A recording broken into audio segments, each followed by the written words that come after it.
Hail, and welcome to the HomeBhoys Live podcast. It is Tuesday, the 25th of November. I'm, of course, Joe McKenna. We are back. It is getting closer to Christmas. It's about 4 weeks away in a bit. I am joined by an esteemed man out there in Wishaw. Jason Higgins, how you doing, brother? Yo, how's things? Yeah, all good, all good. Resplendent in your Everton top. Good to see. I was informing you earlier on that I have my wee lad asked for football kits. And I went a bit Alibaba mental and got about 18 fucking different football kits. He's got fucking football kits in the 1970s, so he doesn't even fucking know what team they are. He's got a Bob Marley kit, for fuck's sake. I didn't even know where I came from. It'll be Bohemians anyway. Fucking Bo's jersey. And also joined by a man whose name is Corporate Schmovernance. Marty Oak, what's happening? Evening, brother. All good. No Scott McCurry tonight. He's out for the season with fatigue, as is Liam Power. So we're going to batter on and we're going to have the triangle of anger. But before we do any of the trudging through the kind of problems and the issues of the last few weeks, we want to start with the positives of our Christmas appeal, which we do every year after Halloween. Starts November, runs up to but just close to Christmas, and we fund that money. We take it from you when you give it to us and through our raffle, and we give it to families in need and people in need over Christmas that we link in with. And the only person that's better at selling this is the man himself, Mr. Marchingo Geldof here, and I suppose I want to read out the current total. The current total at the minute is, so we set the first total goal at £1,000, and that was about a week and not even a half ago, and we're now at £1,795 raised. So big bullet bust. Everybody has donated. We appreciate that. Some phenomenal amounts actually donated. Here's what I've noticed. I've noticed that GoFundMe, for some reason, whatever donations, is taking £2 off some people's donations. See, if you've donated a tenner and we wind up getting £8, we're still going to give you 2 tickets, aren't we? I mean, that seems fair. Oh, I hear. Yes, fuck I. Because you get into GoFundMe, there's a way not to, because some people will begin a tenner and GoFundMe charge you like £12. There's a way you get in it not to pay them the £2 because they a donation. I don't know if because I was donating some money and I got snared for it. I was like, I fuck's sake. Aye. But that's kind of when I noticed, because I was kind of watching the total going up, going like, why is it £833? What the fuck? I thought it was just £5 each. But anyway, that doesn't matter. So Marty, I mean, we're gonna we always do this every year, and I kind of love doing it because we don't ever really talk about any of this work other than this time of year. Like, we don't sit around and fucking wax each other's bollocks and go, here, wow, aren't we fucking class? You know what I mean? We do this every year with the intention of putting good into the world, doing good things on behalf of the people that listen to this show, and those people that want to see the money that they have in their pockets go to people that actually need it at this time of year. And that's kind of where it starts, and that's kind of where it ends. And then periodically throughout the year, we have people in need and people we experience, people that come to us that we then step forward and kind of, help. But it's not something that fucking we focus on. But you're always the best one to kind of parse this in the most, appealing way. So I want you to go far. Well, you just said there about we don't really sit around and whatever else, but we're already starting with the money that's already coming. It's nearly £2,000. Jesus Christ of Almighty! We were sitting that night a couple of weeks ago watching the totals go up in real time. It was unbelievable. And the credit, we always give all the credit goes to the people, one, who donate the money, and two, the very generous people who donate the prizes.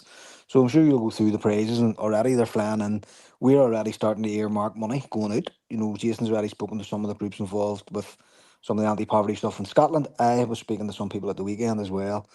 And, look, well, yourselves, folks, we don't hang about. We try, really, this is just a direct response to difficulties that people may be having at this time of the year, to help them feed themselves at Christmas time, and to help support some of the organisations by identifying the people that they are working with, really. So it's not us funding an organisation. This money is going directly to people, and we use organisations to help us identify those. And we're always very careful about people's data, and we don't want to expose anybody and put their business on the street by any means. But a lot of them are very happy to say, you can talk about my case as long as you don't say who I am. So that's all I do. It's just to tell you the impact that this money makes. And as I say, last year we had so much money we couldn't get it out of our bank account quickly enough for Christmas.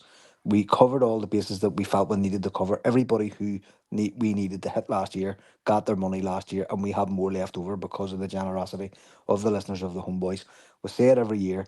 It would be a redneck charging for this podcast, given the shit we talk, given the infrequence of the fucking pods that we put out. You know what I mean? And the trouble we usually get ourselves into because we're steaming and you can't hear what we're saying anyway half the time. So instead of levying some sort of ridiculous charge against our awful output, we just ask you to put a couple of bob up for Christmas time. In the spirit of Celtic, the way we always say, it's in our DNA to do these sort of things, to support families, to support the poor children's dinner tables, basically, at this particular time of year. But because you were so generous at this stage last year, we were able to put out some money across the year to help families in need at different times. And so, look, it is what it is. It's exactly what it says on the tin. The money comes in, the money goes out. And we're very happy to help in terms of the prizes and things like that. And it's always good crack. We always have the same fun every year with some of the prizes. But in all honesty, the generosity of those who come across with prizes at this time of the year is staggering. And already, like Jason was setting some information today about some of them. Holy fuck. Do you know what I mean? Mm. They're brilliant for what you're getting for you know what I mean, for the money you're putting in, and what you're getting in return if you win some of these prizes. Like some of them are worth thousands of pounds. So it's lovely for us to be able to do that too. It's a nice wee thing, but at the bottom, at the end of the day, there's a turkey on a table here on on Christmas Day that maybe wouldn't be there otherwise, or there's a small toy for a child, or there's I don't know, like some like Joe spoke very passionately last year, the year before, about the family all the child in the house wanted was deodorant and Aftershave. stuff to Aftershave. aftershave, Yeah, they want one pair of aftershave. silly things that we take completely for granted. Stuff that you would buy in home bargains, not stuff that you'd be buying in a boutique somewhere.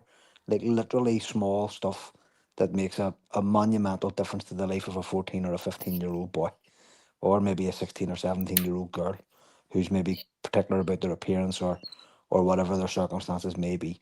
So look, folks, that's the type of person we're helping, and you're the type of person who's helping us to do this. So as Joe says, Bula Buscaler to everybody, big round of applause to everybody who's taken part so far. My Christmas tree isn't even up with 2 grand in the bank. Mm. More or less 2 grand there. So it's a fabulous effort by everybody, and we say it every year. We'll love you all. Genuinely, the amount of love that is being passed on through this. Some people might know the area I'm from in Belfast is an area called St James's. It's just on the edge of West Belfast, beside the motorway, and it backs on to an area of bogland. It's basically the Belfast bog. It's the most lowest point in Belfast. It's the most flooded part in Belfast.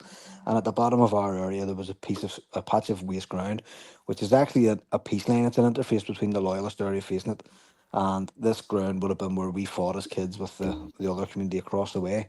That part of my home place has been changed into a community farm, and there's lots of volunteers and people who work on the farm, and they work with people maybe who are in poverty, and they give away free eggs and things like that to families locally, and vegetables and potatoes and stuff like that as well. So I work through the farm. They help me identify some families who need support at Christmas time, and it's a beautiful thing. When I was talking to some of the coordinators at the weekend, I was down my ma's and bumped into one of them, and I says, right, this is coming up.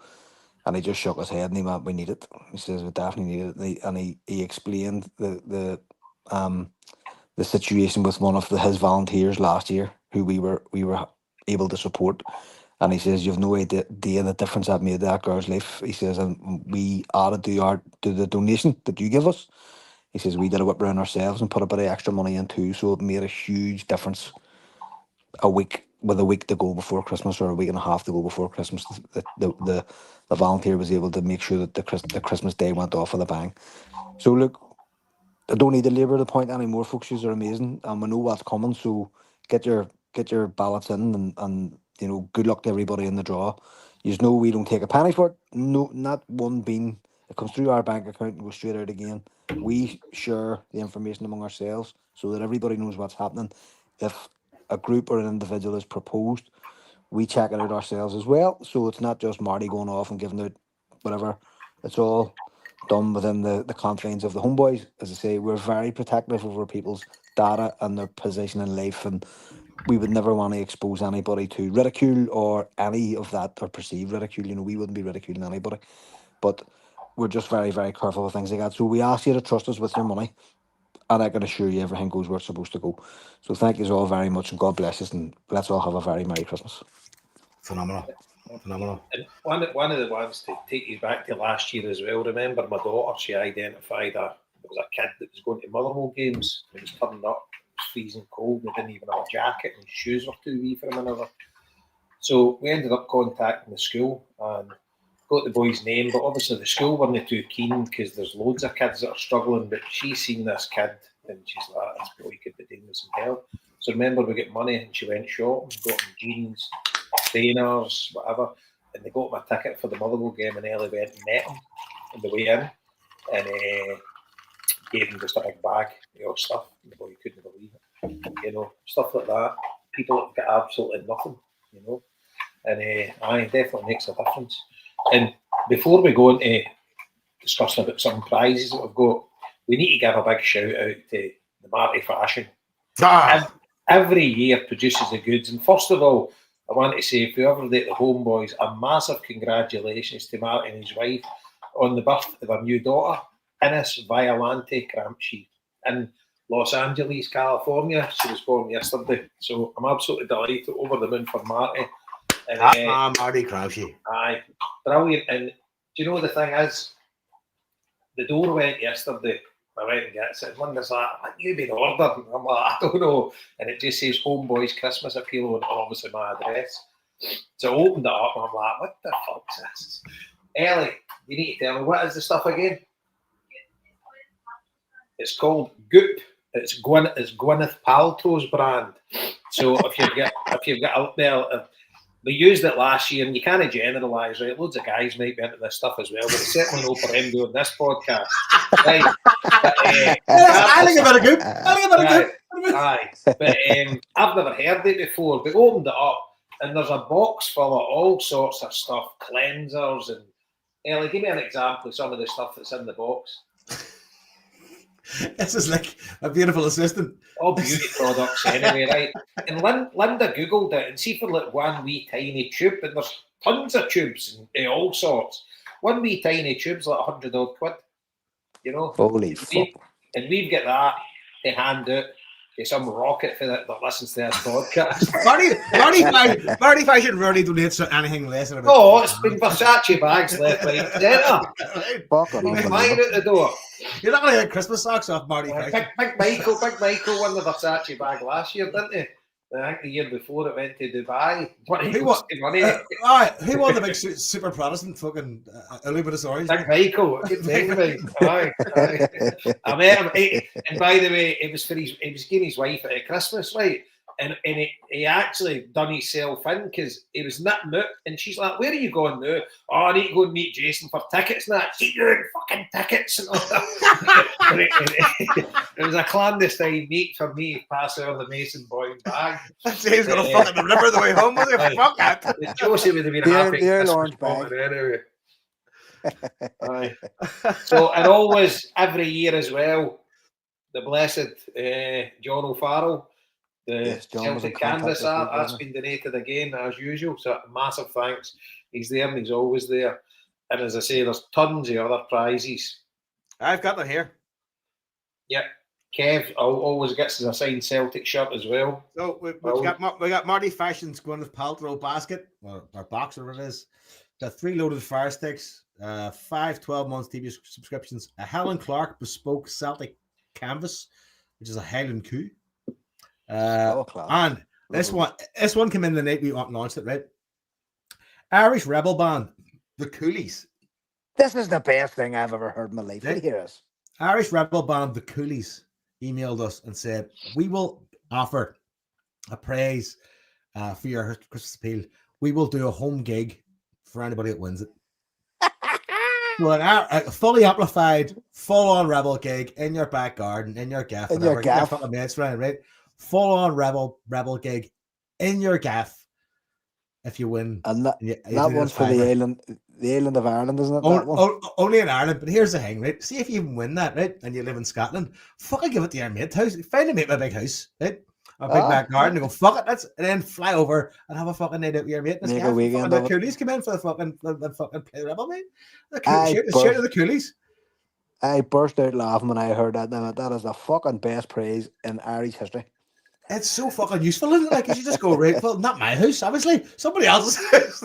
It's a work on site. Fuck, my house, no problem. I'd have the whole of fucking Lisburn doing itself here if I won that. Not a bother. Here we go. That'd be lovely. We've got that, right?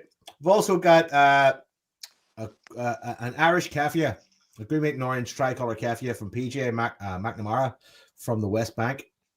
And if anybody wants to buy one of those as well, actually, email us at HomeBhoys. PJ's got stocks of them from his trip out there with his wife to a documentary. We've also got a pair of Ray-Ban Meta glasses. They can either be prescription or regular. They are from, is it the guy called Neil? No. Sean Walls is his name. Sean Walls, who contacted, I think it was Liam, was it last year or the year before? Yep, I can't remember which one it was. There was a prize, 2 pairs last year. And he's 2 pairs last year. This year, right? I looked these up, man, right? This year, right? He's put up Ray-Ban Meta glasses, either prescription, clear, or sunglasses, right? These Meta sunglasses are going to replace your phone. I mean, you can fucking Google shit in your fucking sunglasses. You can fucking your glasses. Really? You can take phone calls. You can take phone calls. You can watch YouTube. You can surf the internet. You can do everything. I thought it was the New York Mets. No, fuck no, Jason, look them up. Unbelievable. Really? Fuck. He's about fucking 700 quid. Like, I'm not joking. These are unbelievable. I looked them up. I've heard about those. Looked them up. I was like, what in the fuck? So shout out to Sean Walls for putting those up. Again, folks, like, we're more blown away by anybody else this time of year, I think. Us. I mean, I think we enjoy more the giving of it all. The more the fucking us going like, is this working? Fuck, like, fuck, fuck. You know what I mean? Because we start with an anxiety, our chest going like, fuck me, Halloween's coming. We're going to fucking lunch because it's been 2 weeks, fuck. Right? And then we're like, fuck, we'll put it for a grand. Who the fuck? Who gives a fuck? And then we're just fucking absolutely overwhelmed by the kindness and generosity. Not me. I mentioned the other week, right, that a young lad in Belfast, we've got a kind of standard sort of £250 that we kind of hand to people individuals, I suppose, who are in need, and we come across them a lot.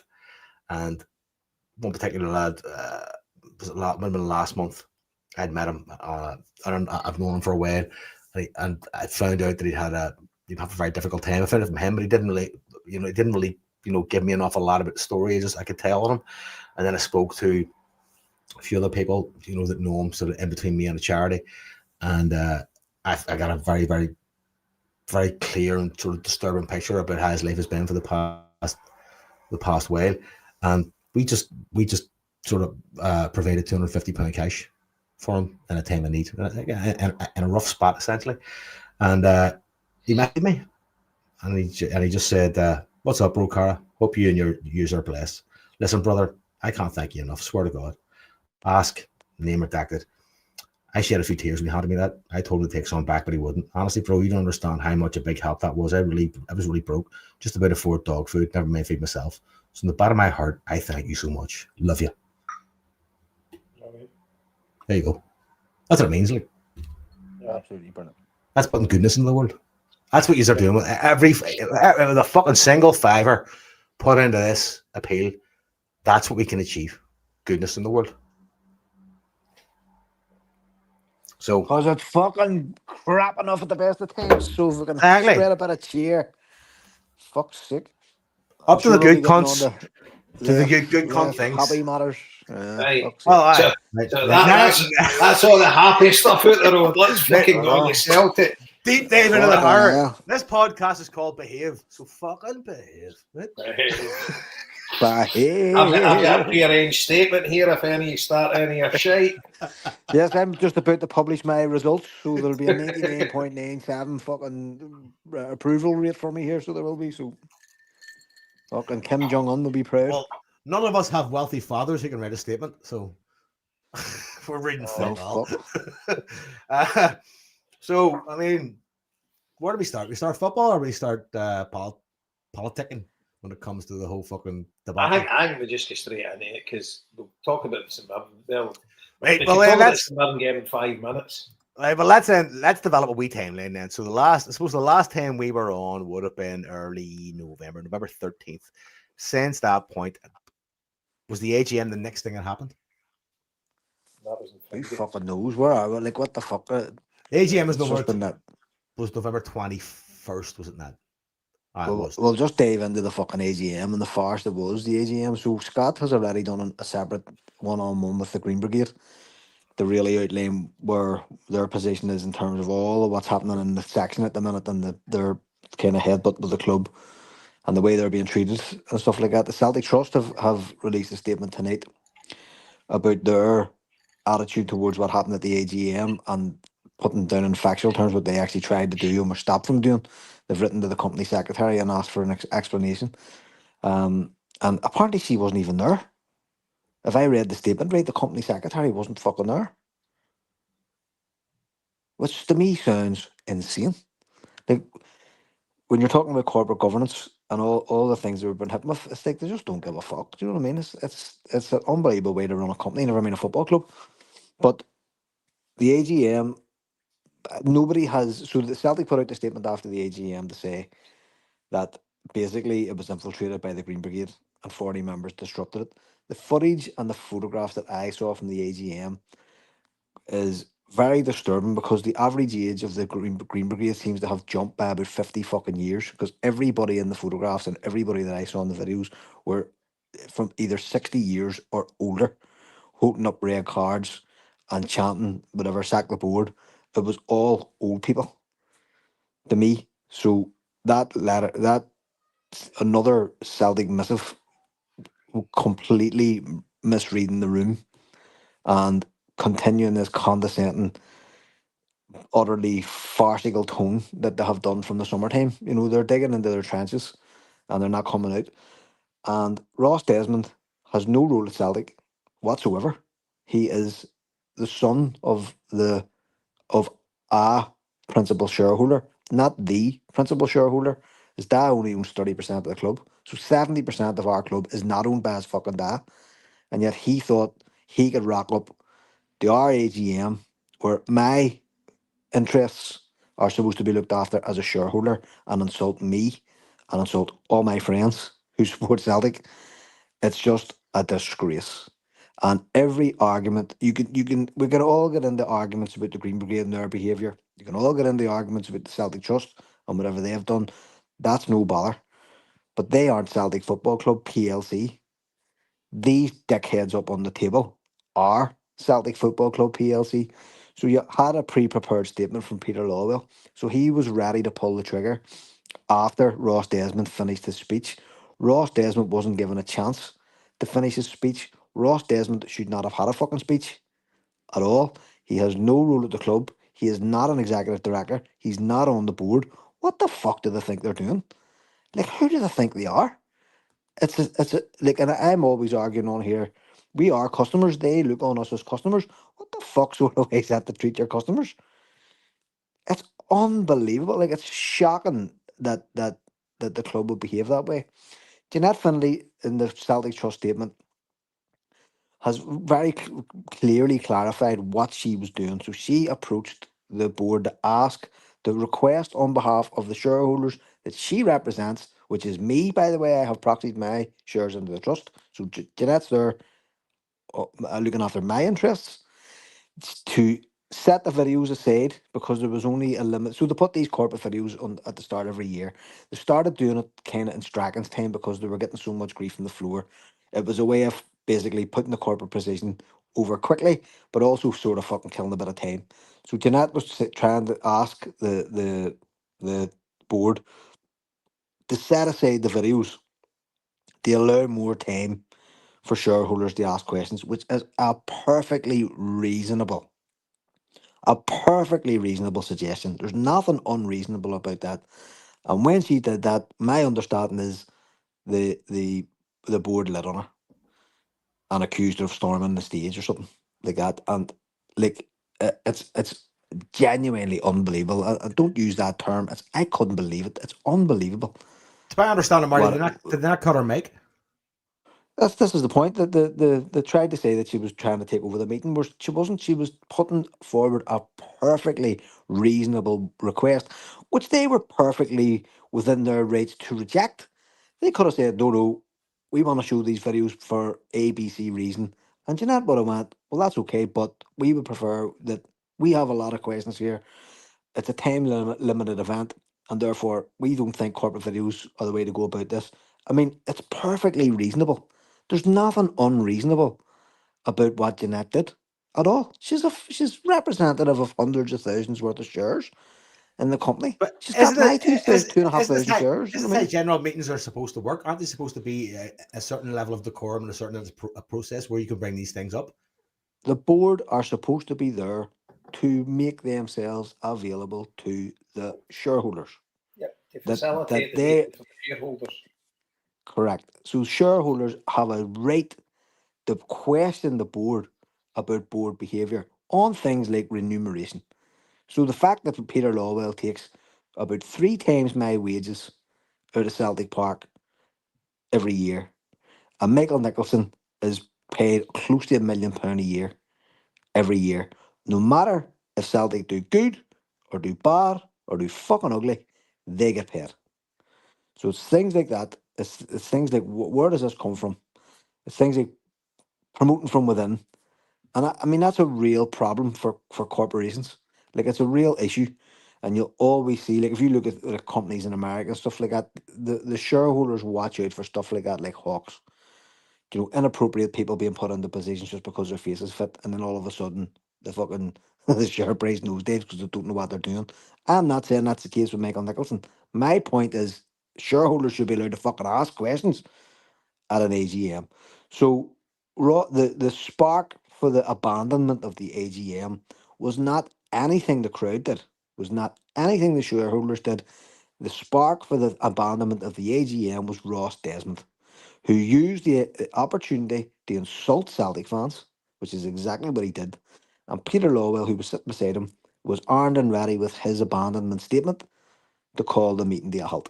He had it in his hand. He was prepared for it. I mean, what the fuck? So Every see, single argument being made about corporate governance is being proved valid. absolutely. And me, as a shareholder, I'm angry about it because I don't think my shares are being handled in the best way. I'm fucking raging about it as a Celtic supporter. They fucking insulted me and every one of my pals and my family. We were supposed to do our pod last Friday night. I actually couldn't come on the pod last week. I needed a couple of days to chill out. Do you know And what I mean? see, And see this see, blaming the Green Brigade and all. You're like, aye. what? Well, that doesn't tally with what I saw with my own fucking eyes. Don't tell me. Don't pace down my leg and tell me it's raining. see, What see, I see, saw was a group of elderly shareholders. see the thing for me, right? We've seen on the forums, you've always got the guys coming for the devil's advocate side and saying, well, we had a chance to ask questions, but because of the conduct of the crowd, they abandoned the meeting and we didn't get a chance to ask the questions. Now, I totally disagree with that because that pre-written statement done nothing but antagonise the Celtic support to make it impossible for that to pass without fucking disruption in the room. Because who could sit there in that room and listen to that statement without going off your fucking head? It was impossible. They actually they manufactured that meeting getting disrupted because they wanted it to be disrupted and they wanted to call it because they didn't want to answer the questions. And you would have to be a fucking mute fucking donkey to be sitting there to not react to that. A mute deaf donkey to not react to that because, honest to God, it was fucking beyond the pale what they said sitting on that stage. And the way Law spoke to the Celtic support, behave, fuck you, telling people to behave. I mean, it's absolutely fucking gut-wrenching, the actual shysters that we've got running our football club and the way they look at us as a sport. It's reactive abuse. It's what I don't give a fuck. See these bored apologists, which they're getting less and less now, to be honest with you. But they're still out there. People that will never say a bad thing about Celtic, regardless of who it is. And by the way, they just released another training range today as well. Fucking hell. But it's absolutely gut-wrenching. It's hard to put into words. I'm on the verge of rapping it because they're in control of Celtic and I just don't want to give them any more money whatsoever. And see if it comes to pass that they actually ban the Green Brigade for the rest of the season or whatever. I don't know. I don't know if I'll go back. I never went to St Mirren. I'm not going to Easter Road. I'm just kind of geeing up on a ways. I'm just getting to the stage now. It's fucking beyond a joke. And I just hate myself for actually going into that stadium when they're in charge of our football club. It's getting to the stage that results aren't even really mattering to me as much as they normally would. And I get more pissed off by the emails, just going like, "Do you want to buy this? Do you want to buy this? Do you want to buy this? Do you want to buy this?" I actually hate Celtic. The only fucking demand because of the people that are in charge. The only thing the Celtic seem to demand, rather than results, is fucking money out of us. I mean, it's just fucking like, "Do you want to buy this? Do you want to go?" Fuck me. And do you know what? It's gone beyond. See, like no buying players in the summer, and it's gone beyond all that with me now. I don't even really care. It's just, insulted. I absolutely hate the people that are in charge of our football club. I hate them. And that's fucking no fucking right. No, that's none of us should be feeling hate. Like I don't have hate. You're not a hateful person. I know you fucking well. I mean, Marty's not a hateful person. I'm not a hateful person. I mean, we're all at a point now going like, are these cunts fucking? Do they think I'm fucking sewing up the back? What the fuck? See, as like I think I'm a fucking kind of normal human being, and like I'm trying to separate the human aspect to them doing a job, right? But it's that Ross Desmond, what he's went up there and what he said about. I mean, I couldn't verbatim rhyme out the statement, but it's people that offer nothing to society, people that are just their whole point in being is to be anti-establishment. Sorry, but is that no part of being a Celtic supporter? Is that no part of your DNA? You know, it's like because you were brought up in an establishment that didn't like you. And he would never understand that concept. No. He wasn't. You know, he wasn't brought up that way. He has got fucking zero concept of what that even means, what struggle even means. And here's the thing. I was fucking so annoyed when I seen that. I felt fucking completely slated. I really felt like more than insulted. I felt like fucking slated. I was like, is this like, we all give you fucking money, dickhead. It's not you, your fucking dad. This is worse. You're not here for your dad. But see, when I seen the people here I know that are online who are quite moderate, furiously reacting, I was like, oh yeah, they've definitely gone beyond the pale here. They've definitely insulted the regular Celtic fan. But the thing is it's the reaction of people that are saying, "Oh, the fans let us down at the AGM because they should just kept their mouth shut." How could you possibly keep your mouth shut when that's getting fucking lambasted at you? How is that possible? I mean, I don't know how that's possible. They couldn't have been any more insulting if they tried. You could have got a Rangers board sat up there and they'd got less grief. They may as well just sit and went, listen, you're all Neds, she's no fuck all. Aye, get to fuck. Let us deal with it. Let the smart guys deal with it. See the guys in these ties? These are the smart guys. Ties and smart guys, that's how it works, yeah? Fuck up. I was the fuck, man. It just the arrogance. No one that kind of got off topic, but what is because I'm seeing loads now talking about the collective, but what is their plan? They're not getting anywhere fast, and it's like, yeah, wait a minute here. It's no long been formed. And there isn't a magic wand. We don't have. I mean, I'm no obviously I support the collective. I'm no part of it, but well, I'd give it my vote and whatever. But under the HomeBhoys guys, we've obviously signed up to it and whatever. But the thing is, what can they do? Yeah, we don't have somebody with 100 million quid to go and buy Dermot Desmond shares, even if he's wrong to sell them. But it's also not a fucking war with the front line. It needs to be solved in 2 weeks. I mean, it's a fucking long. It's a collective. The idea of a collective and an initiative is that you start from one point and then you progressively move forward to another point and you evolve and you push things forward. That's how it works. Long runs the fox. Is like that phrase works for a reason. But right? the thing is that statement he has. Had that not been looked over by the board, and is there nobody in that board? I mean, the thing is, you've got to laugh about these non-executive directors, which he is one of them, who wrote the fucking statement, or whoever he got to draft it for him. But they guys are meant to be there to advise the board. This isn't very advisable to actually get with that. You've got a fan base there that's going to hate you if they read that. You know, redo that. You know, get a bit of conciliatory tone, but. Is that? I don't even know if they read it before he actually said it. And you're just saying, in what fucking parallel universe was that actually acceptable to let fucking little Lord Fauntleroy stand up there on the stage and address the Celtic support and call everyone his cunts, and then expect us to fucking roll over and say, do you know what, you're right. Let's get back to supporting the team. Let's get a united front and go. We are fucking scum, and you are our fucking lord and master. See, when you put it like that, though, it makes me laugh. It makes me go like, I'd love to be in the fucking think tank that went, how are we going to approach this? Somebody goes, I have an idea. Let's get Ross here, Ross boy here, right? To read this statement. Fucking proofread it. Who can fuck proofreading? Like, it's Dal read it, right? He'll read it out, and everybody will just go, oh, he's the new Messiah. He's the new guy we bow to. Fuck. Oh, fantastic. We are very sorry. We are very sorry for having not fucking realized you're the chosen one. We'll fuck off now, and you can take the prices.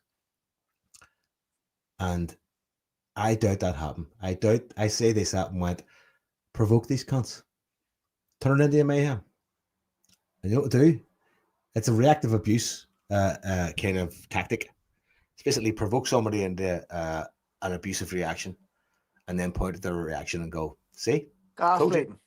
It's called gaslighting. It's even more sinister, Marty. It's a more sinister version. I see that posted online. I didn't read it's basically going, see how you are? See how you are, you can't. Aye, we know you're like that. We know you're like that. Aye, you're always like that, aren't you? That's what it is, right? But see if they can get an actual reaction, or an abusive reaction from you that they can pinpoint. It becomes even more fucking sinister, and they can turn the screw a wee bit deeper and go, I've got you. You reacted the way I wanted you to react, the way I've told you that you react, the way I've told everybody else you're going to react, and I've got a reason to point that incident and go, that's why they react that way. And it's fucking sinister, and it's very psychologically fucking, effective. And that's what makes me worry about these people, because they don't give a fuck about the club. They give a fuck about what they have with the club themselves. We are simply ancillary supports. See, like your Michael Nicholson and stuff like that. I don't have any ill will to him, because I just don't think he's very good at his job, and he's in the wrong job. As a human being, he might be bang on, right? Oh, we don't know if he's a human being, Jason. That's a fucking question. Exactly. He comes across a bit of a hologram, but the thing is, you've got guys like that Brian Wilson and all that, right? And can you really hate them for just jumping on the gravy train and taking everything that they get?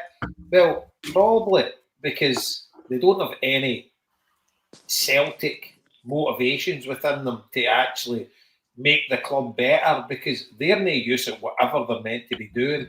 But it's your guys at the top.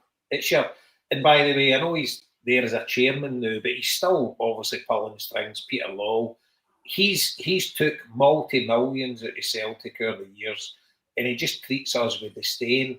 But then you get to the main man, your Dermot Desmond. He looks at us like we're a piece of shit in his shoe. It's simple as that. And this is a guy, as you say, he's a principal shareholder, and whether he's got shares in Linsall, Crane, or whatever, I don't know, but he basically runs our football club with 30% or 34%, 34.7 or whatever it is, percent of the overall shareholding. And he basically does what he wants with our football club, and it's his wee plaything. And he could just put his son up there. He maybe get his dog the next time to sit at the AGM or whatever, or whatever. The babysitter, go and you and represent it. Fucking somebody sitting with the rollers in and all that. Fucking sitting at the top table. I was watching Dermot's kids last night. Somebody just knitting the whole time, going, what? Aye, sitting there with a big ball of wool. Knitting a Rangers scarf, going, we need this. I mean, it's fucking beyond a joke. But there isn't a solution out there. I mean, nobody can get rid of him. I mean, the Euro Million, right? I'll make a deal, right? If I hit the Euro Millions, right, it's 142 million. Even if Linda's listening, I'm not caring. I'll try and buy him out with 100 million, right? See, I'd put the money down and say, there, take 100 million and fuck off. Obviously, you're not getting any. Obviously, Celtic's not getting any more money after that 100 million's done. But speaking of money, one of the best tweets that I saw on the AGM was from a Celtic blog, and it said this: Ross Desmond thinks we are anti-establishment, non-contributors to society. Funny that it isn't my family name in the Panama Papers. He should be careful who he points the shitty end of the stick at, right? So for those who don't know, the Panama Papers are a massive leak of 11.5 million financial and legal documents from the Panamanian law firm Mossack Fonseca that revealed how wealthy individuals, including politicians, use offshore entities to hide their money. So there you fucking go, Ross. Talk about non-contributing to fucking society. Your family was in the Panama Papers hiding your fucking wealth, taking your fucking wealth off people like fucking us who rely on public services, who's Celtic fans, who majority of whom come from economically disadvantaged backgrounds, or our families do. Robbing fucking us with your fucking wealth, you cheeky cunt. Who the fuck do you think you are? Here's another thing. See if you see anybody trying to get Peter Law's autograph at Celtic Park, slap him. Because I see it all the time. Who the fuck would do that? You see it all the time. Joe, listen. This has got nothing to do with protesting against the board. If anybody sees anybody asking Peter Law for his autograph, Jason, I've seen people ask for his autograph, Dermot Desmond's autograph, because maybe lads want this autograph. I'm stood there watching these cunts leave. I've seen fucking 8, 9, 10 cunts ask for Law's autograph, Desmond's autograph. I've fucking seen it. Well, saying that, to be fair, I signed about 200 autographs in China once, but we won't go there. That's before we start talking about fucking... So, folks, on the brand new praise on the fucking Christmas appeal is a John Higgins signed fucking fucking headshot. But I mean, see, see when you actually look at it, right? I think this is a cast iron certainty. I bet you every one of us, right, per percentage of income that we've earned through our life, have probably paid 10 times the amount of tax that Dermot Desmond's paid per percentage of income. Do you know what I mean? Thing, Ross Desmond, sitting up there, as you say, like fucking Fauntleroy, espousing to the masses. Ross Desmond has not put one fucking penny into Celtic. Not a single solitary fucking scone has that cunt parted with. He's never bought a ticket for a game either. Hasn't tipped a waiter once. Fuck him. Not once. He's there because his dad has paid for shares that his dad gets a fucking dividend from. So they're taking money out of Celtic. No one in the history of Celtic has taken more money out of Celtic than Peter Law will. In the history of Celtic. Nobody. I think somebody said on the chat, Peter Law was the 4th largest individual shareholder at the club, and the shares were gifted to him by the club. Do you know what I mean? What the fuck? And this is a guy who used Arsenal. Apparently, Arsenal were trying to fucking lure him down south. I wish the fuck he had a went. He has been a fucking absolute steam. A steam. And And everybody remembers the reaction when he came back. After he'd fucked off, everybody was delighted, and then next thing it was announced he came back again to absolute general opprobrium. Everybody was fucking gutted to hear he was still hanging about the fucking place. We all hoped the Lawwell era was over. Look at it now. I was like Nosferatu. You're like, oh, this cunt's back. Fuck me. I'm gonna and sick and, fucking blood out of and the fucking club again. Fucking hell. and let's face it, the lord over this domestic success we've had, right? You couldn't know of that fucking domestic success unless you were absolute fucking imbeciles. Your biggest rival went bust out the game, didn't even resurface in a different guise to what 5, 6 years later to actually put a challenge down. So you had 6 years of, as Kevin Bridges says, show jumping instead of horse racing. You know, all you had to do was avoid the fences, Fucking and punch you and were jelly. fucking clean. You were clean home. So this domestic success that we're lording over, whilst as a fan you loved it, but when you look at it in the grand scheme of things, nobody outside this wee country of ours gives a flying fuck. Do you know what I mean? And then you put yourself in the European stage where you are getting measured against your peers, and we've failed miserably season after season after season. And that's where the guys should be getting measured. A club the size of Celtic, we're not demanding to win the Champions League. We know that's out of grasp these days with the way money's going. But you're telling me with the revenue that we're producing as a football club, we can't be punching higher than we are in Europe. I mean, this season's European campaign's all but done. You know, and we'll have thousands over in the Netherlands in the next couple of days. You know, following the club spending absolute fortunes where this cunt is telling us we're contributing nothing to society. Fuck off. You know, absolute sickening. Sickening. And that's what's running our football club. And it's pissed me off in the end. I've been going to watch Celtic since I was 4. I'm 53 now. And I'm seriously on the verge of jacking it because of these that are in control of our club.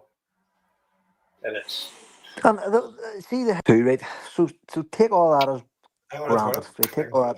Right? Take all that as read. Right? You know when you are entitled to your opinion as much as any Celtic fan, as much as Peter Lawwell, whatever else. What this week has shown is that absolutely nothing is going to change here. So no, all the issues that we're trying to raise are going to continue to be a problem. They've brought in Martin O'Neill, and like we haven't even talked about the football yet, but the football hasn't changed really in any great sense. We're still getting the odd decent game and fucking disasters in between. So that has kind of failed. They've taken the sheen off Martin O'Neill by dropping them in here, uh, you know, to kind of steady the ship and provide a mud guard for them. To say, oh, look at this, you can't fucking criticize Blessed Martin. You know what I mean? So the issue really for me is there's no contrition whatsoever from the club. There's no look. We'll look at this. We'll sort it out. We'll change. Blah blah blah. It's just fuck yous. You're all scum. Who the fuck do you think you're talking to? We know best. You know, it's just absolutely tone deaf patrician attitude. Like when they released that statement after the transfer window, even the BBC and all, you people like Tom English, you're fucking no friends of Celtic, were bemused by it. Like totally, absolutely bemused by it, going, what the fuck sort of statement is this to put out from any football club? I've lost count of the amount of statements since. There must have been a dozen since on various matters. So we're turning to Huns now. You know, it's Statement FC. Instead of actually saying to the relevant parties around the table, like the trust or the fans groups or whoever the fuck, look, we'll meet once a month, bring your issues to the table, take your top three, and we'll sort them out, and then we'll move on to the next three, and we'll move on to the next three. You might not get everything you want. We can't promise that. We're a public limited company. We can't just click our fingers. If there are safety issues, they have to be dealt with in a different way because obviously there's other bodies outside who regulate those. But let's have a look at them. Instead, they give everybody tea and biscuits at the fucking start of September and then insulted everybody in the middle of November. and nothing's going to change. They are dug in. We have a octogenarian head case at the head of the fucking pack here who has no executive role at the club, and yet we all know he's picking and choosing managers and appointing people. We all know it because if they've told us, they fucking told us that this is happening, contrary to everything it should be happening in the way our club should be run. You know, and we have yes men in place that he's put in place to protect his reputation, and that's why he sent the son in, because his reputation's in the fucking drink. And as I've said on here previously, all these men are going to be dead within 10 years. None of these people are going to be at Celtic within 10 years. Natural wastage is actually going to be the key driver for corporate governance change at our club. And if each of them last 30 years, or if each of them lasts another 10 years, Dermot Desmond will have been on the board for 40 years. Peter Law will have been on the board for 30 years. Brian Wilson will have been on the board for 30 years. Like, what the fuck? More than 30 years. He's about 30 the now. Who, Desmond or Lawwell? Wilson. No, they were all 20 appointed. anyway. They were all appointed around the mid 2000s. So Lawwell came in 2003, 2004, around about that time. Wilson went on about the same time too, when Brian Quinn and Emmons left. Do you know what I mean? So like you should only be on a board for a couple of years at a time, and you should be. The role of the board is to plan for change at corporate level within the club, within the company. So they should be identifying talent now to bring on board to last for the next 10 years when they fucking leave. And there's none of it. Do you know what I mean? They brought on one woman at last. Do you know what I mean? And somebody says to me, well, Michael Nicholson is the chief executive now, you know, and I was saying, it just so happened, it was amazing that he was sitting 2 doors down the fucking corridor. He was the man for the job.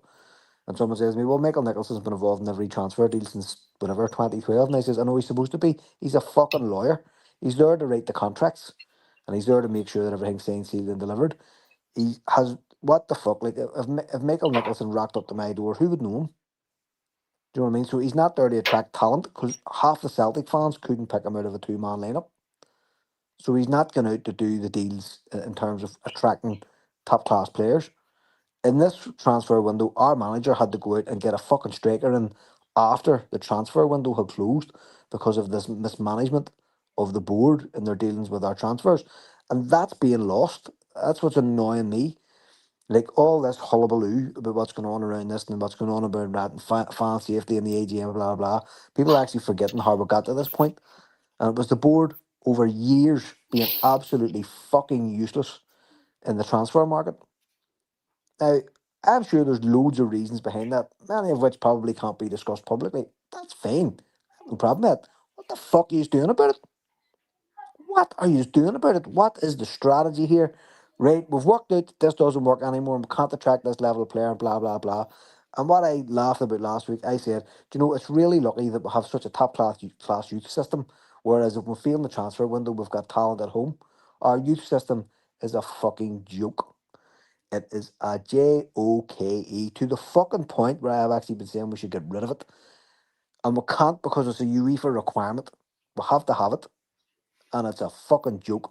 And see if you look at some of the people who've been involved in that youth system over the past 20 years, it's no wonder. It's no wonder. And if I've noticed, how have they not noticed? How have they not noticed? So you have all of this stuff all swirling around at the one time.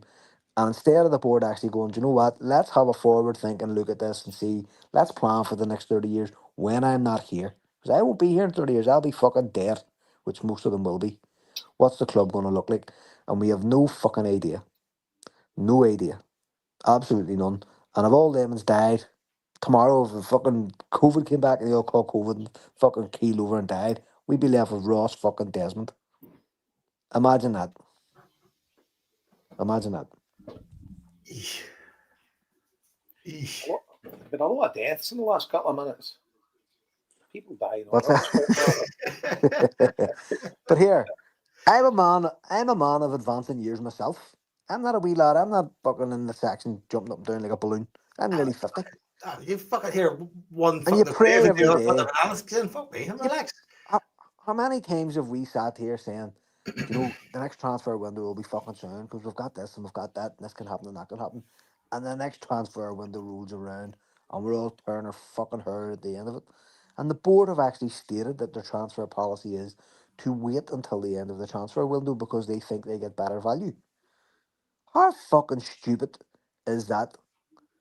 How dumb is that? That's like The, the that's like one going. year, we keep pointing out the fact the one year they didn't do it was when Ange was here, and all the business was done early. We were linked with Maida and the ones that came in January. We were linked with them in October, and we had them in the fucking door right at the start of the January transfer window, and we benefited from it because they were able to get an extra month under their fucking belt, sorting out their families, getting somewhere to fucking live, instead of coming in at the end of January and doing all that shit and fucking in a country that you can't speak the fucking language of. Like, it's See what nuts. see They're what I go. actually telling you, we are, yes, we're going to continue to pursue this failed fucking policy that we know doesn't work. See when I go to Tesco, Marty. I don't know about you, right? I go to Tesco and I see eggs, right? And I go, these eggs. When they are the date? They're the date. The 26th of fucking November. I'll buy them now. Or what? Hold on a second. I'll wait until they're the date. May 27. And go get them on the reduced section for 30% less. Fuck it. Fuck it. The eggs are grand. But that's not. I just bag the eggs at what. But that's not how. But that's not even a good analogy, Joe, because that's not how it works. My knowledge is never good, Marty. No, but you're not getting them for less. We saw it in this transfer window. The clubs were sticking to their fucking guns because they know the closer you come to the window, the more fucking desperate you are, and the more likely they are to part with £5 million for somebody like Ballyquasher. Because you're desperate, you haven't got enough bodies in the fucking building to fill out a squad. Look at the fucking state of our injuries. Look at the fucking state of it, and we're all on tenterhooks every time Kieran Tierney takes a fucking pitch because we're afraid to lose him. Like, it is shocking. It's absolutely shocking. We are a B stick away from a B team. I mean, that's nuts. But this is my point. Sure, we could rely on our wonderful youth system. If that happens, fucking hell. You know, God preserve us. It's shocking. It's I don't know. Fuck, I sort of fucking God. They do my balls. I couldn't come on this podcast last Friday. I told you I was fucking fuming. I was raging. I was afraid what I was going to say. I've had 4 fucking days to calm down, and I'm still incredulous as to how this club's being run. And for them to stand, like, they don't listen to the HomeBhoys. They don't give a fuck about me. They don't give a fuck about Jason. Jason Higgins. Somebody among them does. Somebody among the Jason Higgins parts with. Reach out, come on. Jason Higgins parts with a substantial amount of his family income every fucking year to travel home and away to see the club he loves, and they just stood and insulted Jason Higgins, calling him a fucking reprobate, whatever the fuck term they used was. Who the fuck do they think they are? It's wild. I mean, I always knew they didn't care about us, right? But when they actually physically come out and tell you, do you know, it's non-contributor to society. It might be one of the fucking maddest insults I've ever heard anybody come out with. It's just a big slap in the coot. How the fuck? One, I'm in society. 2, I'm fucking here contributing. I'm fucking giving you money, you cunt, right? For a start, right? And 3, I fucking got a bigger network among this fucking club than you'll ever fucking know in your life. So, in what capacity do you not contribute to? What the fuck does that even mean? They absolutely hate us. It's like fucking all they do is all they are is anti-establishment. Well, aye. So deal with it. Are you new? Are you new? You can't. Are you new? You're new, are you? Fuck me. It's like. If they're watching the intern lead a fucking presentation, you're going, what in the fuck? So what do you all need to do now? Take the knee to the crown and all that and just like pledge your allegiance to fucking guys with 15 mansions and billions of pounds that they were born into and just think we're glad to be breathing the same air as them. It's that air of like, are you not entertained? You have a seat at Celtic Park. You're like, aye, Hi, we've kind of always had this before you were in here, dickhead. Right? The point is, you're doing fuck all with it, and we want to progress, we want to grow, we want to enhance. We don't want to sit around and watch you fucking enjoy the spoils of being the fucking overall fucking king and lord of whatever the fuck you think you are, but everybody's doffing the cap to. We expect, like, nobody's expecting to win the European Cup. We expect to see some progression, some enhancement, some development, some sort of some level of like fucking. Like, I know it seems unfair sometimes to like compare, you know, youth academies stuff like that there compared to like Ajax and the Europe like that there, but you would expect some sort of level of endeavorment to at least fucking explore or fucking enhance or make these things different. But it seems to be nah, just keep But on trucking. see the thing like using Ajax, right? Like we've spoken about this, I don't know how many times, right? They don't win the league every year, right? But their fans know in a few years they'll have a raft of top players coming through again, that they'll have a run at Europe and they'll have a quality team for a bunch of years again. We're never going to have that. We've just got the same old, same old. Try and get over the line to win the league. They fuck all in Europe, rinse and repeat. And there's never any building for the future, ever. And I suppose it goes back to Scott's director of football model and stuff like that. There is no structure there to take Celtic forward. There's nothing. Everything's just last minute. Fucking Dermot phoned me. There we've got a 73-year-old Martin O'Neill, and the only reason he's there, Dermot phoned me. You know, Yep. And then they think that Martin O'Neill is the fucking new messiah, and that he's in the fans' side. He's there because Dermot's fucking paying him well, or Dermot's agreed the board will pay him well to come here. Do you know what I mean? He isn't a knight in shining armour that's here fighting our cause. He's there because he's getting well paid. You know, and he'll be there until he stops getting well paid. And then he'll be away again. And we'll probably never see him at Celtic Park again because I don't think he'll come back for years after he left the first time. So all this dewy-eyed glasses with Martin O'Neill, I'm not buying that at all, right? And he's done all right since he's came, and he's gave us some good results, you know, and we'll go to the final and whatever. But it's getting beyond that. I mean, it's like there is no progression. There's no succession plan. There's no looking to the future. It's just rinse and repeat constantly. And if we get this, we'll go on and talk about this Wilfred Nancy. I actually think the guy looks all right. You know, I think could be a decent signing. Everything I'm hearing about him is pretty positive. So I'm not going to decry the guy. I'm not one of these guys we should get better. I think maybe this could be a good signing, but he'll get in there and then he'll realise what he's dealing with. And then 1 year it might be all right. Second year it'll start getting slightly downhill. And the third year he'll fuck off because he'll be like, these are fucking imbeciles. So I just don't see any progression, and I don't see any rosy future for the club. I could see us winning loads more Premier League titles because we've got more money than any other club. We'll buy better players, I think Hearts in the next few years under Tony Bloom will come through and they'll maybe buy better players than us. And if they can break the stranglehold and get into the Champions League and get a few quid, then you could see them going forward because they've got a guy that's got a bit about him that will kind of drive, kind of maybe change in the league, which will be good for the league.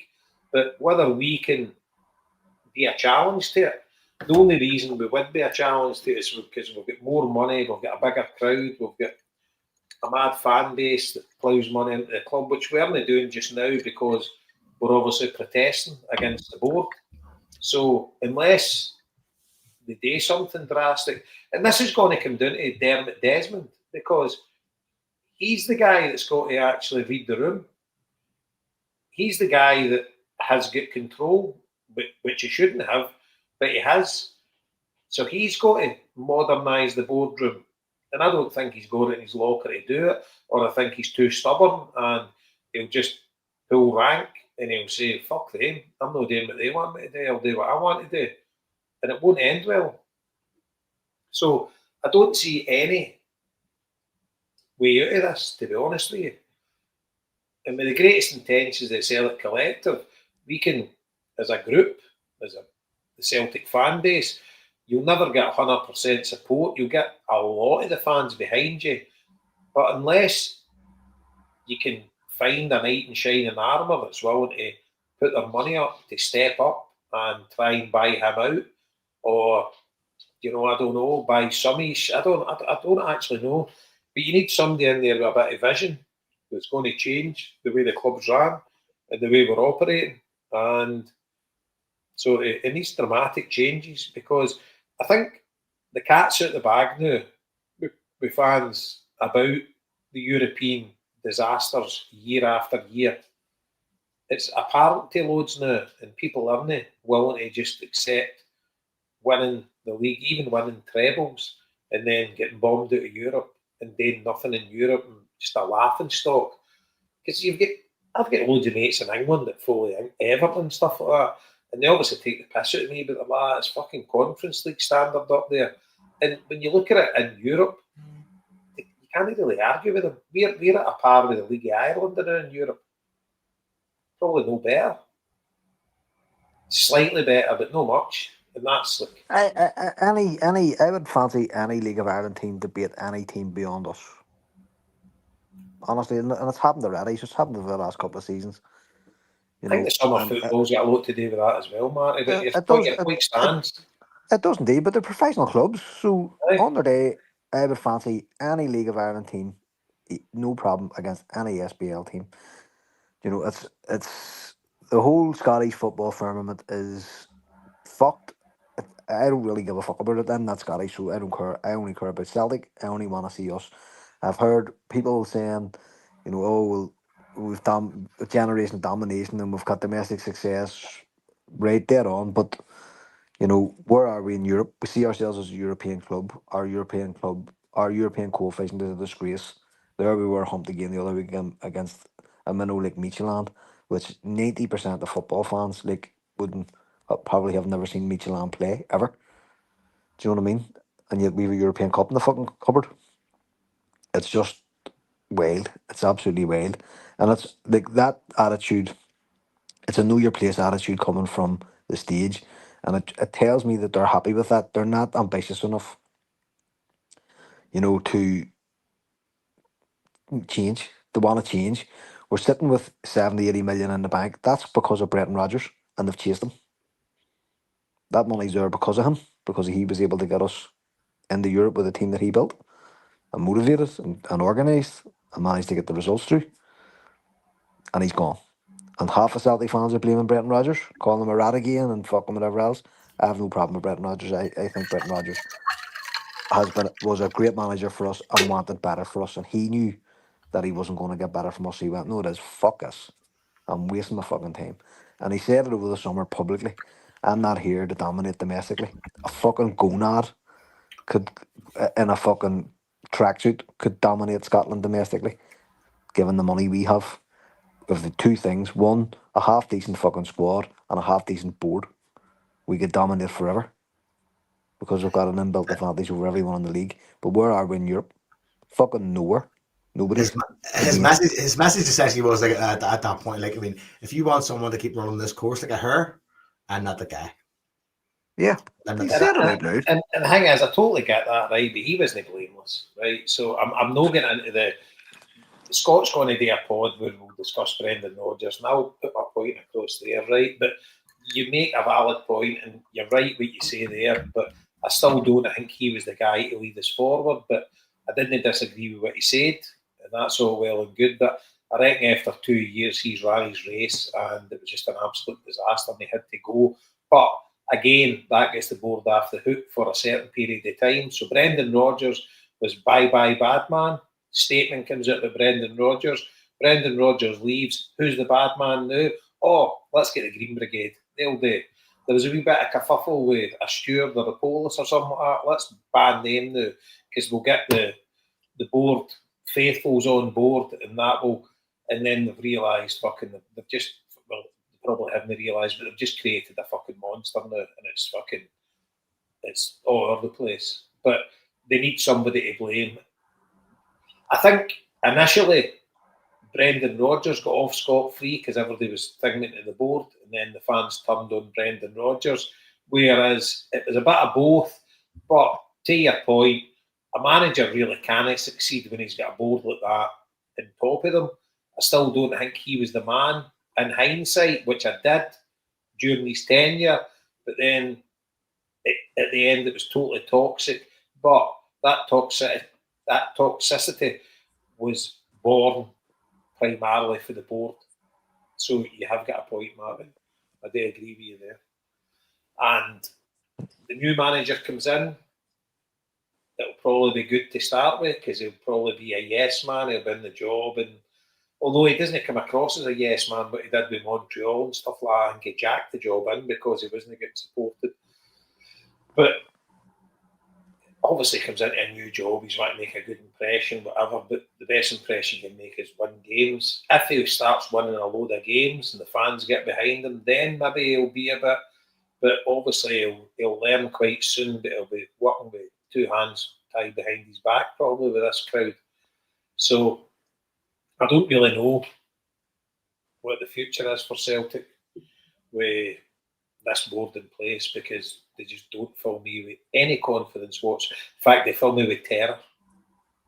That's what I say, they don't fill me with any confidence. They fill me with absolute terror with what's down the road for this club. Because bear in mind, everything in life is expensive now. Football is massively expensive. It won't take much for that stadium to be half empty. You know, people are extending themselves to go and watch Celtic. A lot of people are spending money they don't really have. You know, life in general is just massively expensive nowadays. People's wages haven't increased, but the cost of living's increased, and everything's increased. You know, and Celtic keep increasing ticket prices, everything. They give us nothing back. You know, and that bit of enjoyment we get to watching a football club's getting ruined by the people that are running the club for loads of us. No, for some they don't really care, and they're kind of, you know, it's just the way it is, and they go and watch a football team, and that's their bit of escapism. They can afford to go, and all's well and good as long as Celtic are winning trophies. You know, I'm just totally sick to the back teeth here, and the way they're treating. Talk about the Green Brigade if you want or whatever, but the way they're treating the lads, it's nothing short of shocking. They are the angels, but if anybody listens to, and I urge everybody to go and listen to. It was interesting. I don't listen to any Celtic podcasts really, but I always listen to Scott's 1-on-1. And he put on our chat. He said it's kind of a load of traction that podcast. I'm like, what do you mean? Because I'm a bloody store this. I'm an old fart, right? I don't know who's listening to what. And then I'm on a couple of group chats, the guys doing in England and stuff like that. And the next thing it's getting posted. Is anybody listening to this? And I'm like, oh, and they don't even know I'm on the HomeBhoys. And I'm like, oh, right. Says, you should listen to it. Everybody should listen to that. They got shocked. And they all listened to it. And they're like, oh, fucking hell. That was really going on at that football club. And by the way, Matt, I really enjoyed it. I really enjoyed it. Say, you need to point out like, how good it was. Two lads spoke brilliantly. Scott was very, very good. Keeping it on point, keeping it on topic. And see the story that lad told about having to go and meet that family, had their front door kicked off for breach of the peace. Unbelievable. I was beyond angry. I was like, I'm sorry, but how the fuck can you treat people like that? For what? For some fucking inconsequential fucking infraction in a football match? Somebody die? He's got charged with a breach of the peace. He's not got charged with assault or anything. Somebody, was there an ambulance call? Somebody died? Was there a fucking... No, there fucking wasn't. And there's kicking guys' front doors in, taking fucking means of communication away from people who have fucking critical illnesses, chronic illnesses. What the fuck? Unbelievable. It turned my stomach. I was like, for watching a football match, for supporting a football team. And again, it brings up what you said, Jason. Like, At what point do they want us all to just give up? Do they want us all to just fuck off? Is that what it is? Because it certainly seems like that might be the fucking case. It's incredible. And they're obviously making moves now, I don't know, to ban the Green Brigade for good, because you can tell the way they're kind of acting at the minute. And these guys put their life and soul into following Celtic. You know, and obviously they're the angels, but let's face it, what are they doing that's that bad? You know, the amount of good that they do absolutely outweighs the bad. And they aren't the angels. They're young guys that rambunctious and going to football games, and it's like, you look what happened back in the day. It's bonkers, and it's totally nothing like that nowadays. And I think it'd be worth somebody doing a survey to find out about incidents of football matches all around the UK and how many of them have resulted in mass fan bannings. I would say Celtic might be up in the higher echelons of percentages of a club that does that, because I don't fucking know of anything else. Maybe I'm oblivious to that kind of thing, but I imagine around the UK that probably isn't a massive thing when it comes to small infractions. Joe, it's not even a thing. It's not a thing. It's not a thing with any other football club in the UK apart from Celtic. Because I would hazard a guess that all the other football matches that happen around the UK have zero incidences. I mean, unless I would actually go as far to say as in England, out your 90 odd league clubs, there has never been a mass banning of fans ever. Right? Ever. You're talking about, right? You look back to the late 70s, early 80s, with all the casual violence, right? West Ham had your ICF, your Red Army, Man United, Everton, Liverpool. The clubs knew who all these folk were. They were all locals, right? None of them ever get. The odd one was banned if they were up in sort of charges, right? You would get the odd individual was banned because of what they were up to. But you would never get a mass banning, because you would be able to get into the stadium at any game and pick 300 of them out because they all stood together. You know, never have they ever been banned. You know, Celtic with the casuals in the 80s and that, everybody stood together. Never was ever the mass banned, ever. You know, it just didn't happen.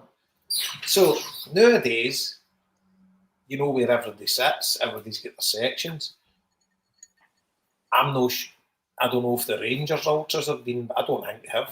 They run their club. They tell the club.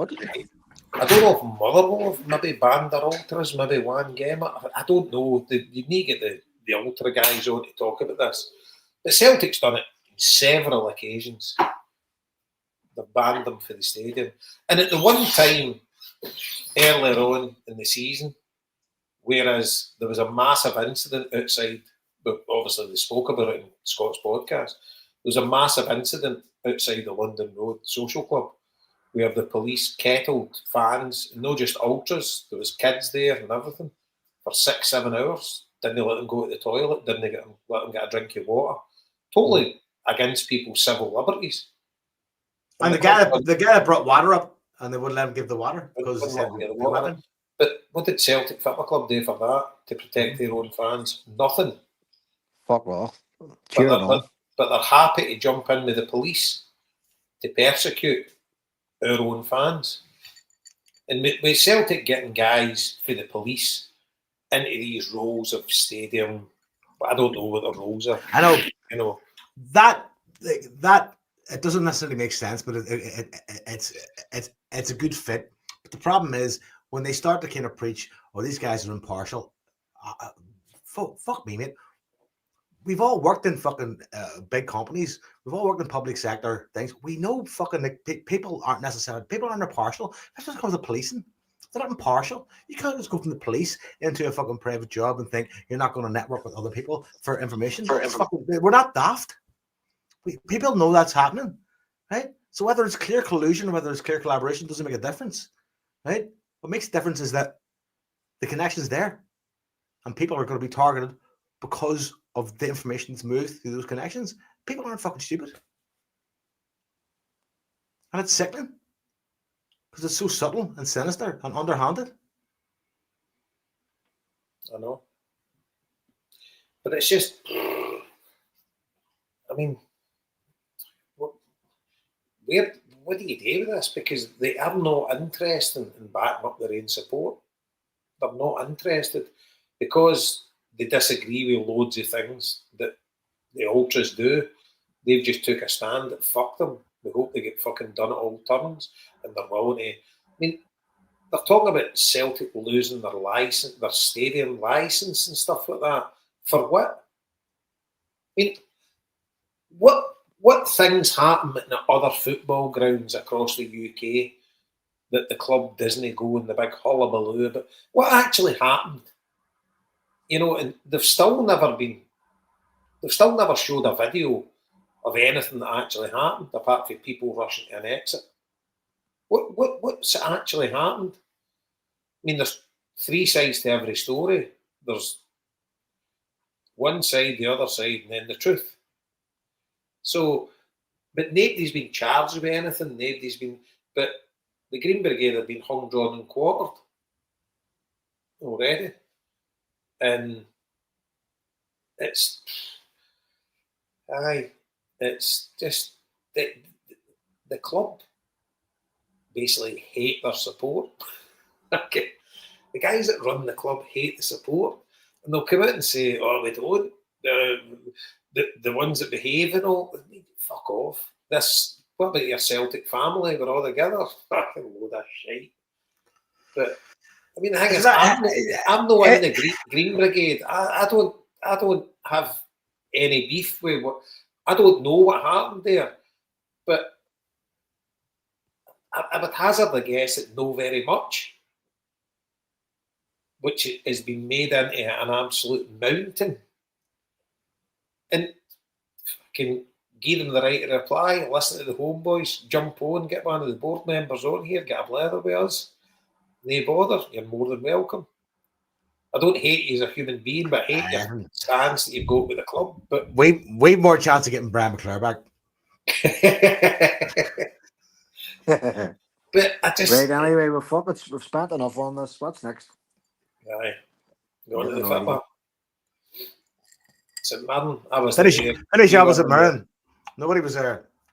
I suppose the highlight of the entire match for all of us, I think, I speak for all of us, is me texting in at half-time, the group chat going, the last time I seen the first half of that pitch, Tom Razic scored a screamer in the very last kick of the game. You actually see that before the game, Joe, I think. No, I texted at half-time going, that first half was so pitch.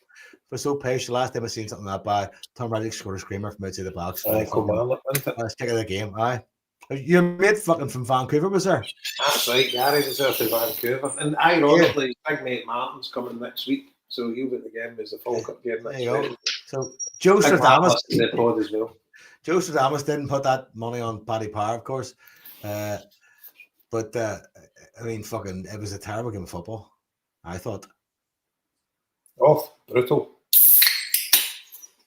What did Yankee their disallowed goal, the Liam Scales' own goal? I thought it was. I mean, at the end of the day, see all these rules. I hardly know what any rules are these days, but I know. For me, it was like, if you hear Chris Boyd defending Celtic, it must have been right. Do you know what I mean? The cunt fucking hates us. So I'm assuming it is correct that he was in the eye lane of that. He was eye lane. He was making a movement toward all Scales is like it freaked with. Yeah. So that was always the thing. If you're interfering with the, what's the thing? There's a term that you used to use. Don't use it now. Interfering with play or something. Aye, that's the term. That's the very term. That would be the explanation. He was interfering with play, either making it hard for the keeper to make a save or doing whatever to the defender. So, but My gut feeling is we got off on a fucking absolute humble. I don't know what the fuck Liam Scales was thinking about. Do you know what I mean? You're like, fuck me, Liam. Aye. Holy Jesus. So in that sense, I mean, their manager was fucking raging about it. But as I say, if Chris Boyd's back in Celtic, fuck, you may bet your balls that was the right decision then. Aye. You know. But like across the match, it was a terrible match. 0 shots on target until oh my a god. goal. I think that no, I think with one, I think Luke McCowan had a powder puff one or something like that was like you couldn't really call it a shot. I think it was McCowan anyway, but I think the stats said with 2 shots on target. So your bookie's being kind for that one. Aye. And do you know what the funny thing was too, Jason? See whenever who scored the ball went out Wade, and then I can't remember who passed it back to McGregor. It was Donovan. So yeah. See when he passed it back to McGregor, I jumped up and shouted, "What the fuck did you do that for?" And then next thing, bump. I was like, "Oh, that's why you done that." So it was a tremendous goal, like of my God, grandstand stuff, right at the death. I tell you, see about McGregor, but see for the edge of the box. I mean, see if that's a tatty, that's fucking get over the roof of the stand, right? Yep, 100%. See with McGregor, when he gets in that position on his left peg, there's fucking nobody better at it. See that wee fucking inch of a yard that he gets between his foot and the ball when he steps out to it, when he kind of pushes in front of himself, you know he's going to hit it. That's going to be pinpoint. Oh, but I tell you another thing, how delighted are you for Callum McGregor? Because see, let's face it, we were all doubting him. Everybody was, see at the start of the season, because he was a mile off it. And he has just dragged the club himself, kind of. Do you know what I mean? He's like just as if he's put his arms around the team and just says, "I'll fucking protect you," And it's like, because we're going through a fucking shitstorm at the minute, and you're not telling me that's not affecting the players. I seen there was an interview with McCowan, and he says that he was at a family party or something. He's kind of keeping himself to himself because all his family are obviously died in the Will Celtic supporters. And he says I don't know if it was a christening or a birthday party or something like that. He says it's all they spoke about was about the board. And like it must be see for the him, Ralston, Tierney, McGregor, the ones that are Celtic minded. I don't know if McGregor's family probably haven't. But the ones that come from Celtic supporting families, they must be fucking murder. Because it's all Andy talks about now. It's interesting you said about McGregor, Rick. Do you remember the time in the last season? I was on the fan press conference with James Forrest. Remember? And I asked James Forrest about being the guy who at that time in his career had to adapt to other managers coming in the club that he was at for a long time. Instead of him being at the point of his career where he had to go and adapt to other managers at other clubs because he hadn't moved to another club, right? And he kind of spoke about that kind of adaptation and different. And I kind of got like a different sort of perspective on kind of what he was saying. But I thought about that like recently with McGregor going like he took over from Scott Brown, right? So like his entire persona is very, very different to Scott Brown's entire like the way he speaks, the way he communicates, very, very different, right? And he's had to like sort of fucking navigate all these different sort of situations. And this one may be one of the worst, one of the hardest, because it's like Martin O'Neill is for a period here is clearly is kind of like the manager of limbo. Nobody fucking knows where it's going. And it's up to Callum McGregor to anchor people and go, right, well, we're still playing football. We're still going to do this. We're still going to try and win.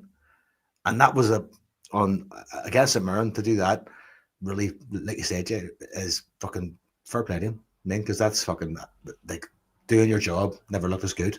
I mean, he stepped up to the plate. It reminds me a bit of Scott Brown when Scott Brown was going through a time, and obviously God love him, it was going through his sister. But loads of folks started doubting him and that, and he just come back and it was better and better and better. But McGregor's he's outstanding at the minute. He's proper good, and some of the shit that's run about him as well. It's fucking must be hard for him. Also, I think it should be noted that Callum McGregor spent 85 minutes on that pitch and scored right at the fucking death. If he had been playing for Scotland previously, that might not have been the case. He might not have been just as fit and ready. Does he go to the World Cup, Marty? Does he go to the World Cup? No, I think he goes to the World Cup. I hope not. I don't think he will, because he has announced his retirement, and obviously they've kind of got midfielders. But see, it's kind of, how sick would you be if you're Callum McGregor missing out on that chance? You know, no, but it may not happen if he were there. And fucking like someone like John McGregor, I know, it's like, player, Callum McGregor. I mean, it's like if he was playing at Scotland, might not have won. You know, who knows? It just, but he's retired, and I actually don't see him going. But maybe he would. See, if I was him and there was a chance to go, I'd be going. You know, bloody hell, what an opportunity! But I kind of would you not kind of feel like going like, oh, you're big, give it a here's a bench pass, kid. Come on, let's go to America. Fucking right. See if Steve Clark was to offer it to him, he'd take it, surely. You would, wouldn't you? You would, wouldn't you? You would. Off. World Cup? America? Aye. Fucking getting chased by Ace? Fucking let's go. Here's the thing. There could be Scottish, Irish, Welsh, English. I know. At the World Cup, right? Fucking Ace is going to need to build a few fucking centres. And fucking the Nordies, they could be there and all. Fucking hell. No, they can't because they would play Wales. You know what? America's going to get resettled. Fucking World Cup. But see,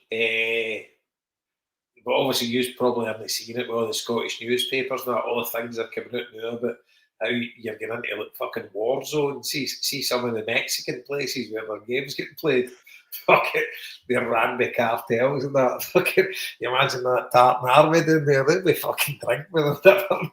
Here's the thing. I bet you every neighbourhood has an Irish bar. But something for them, you know, and it's like being Scottish.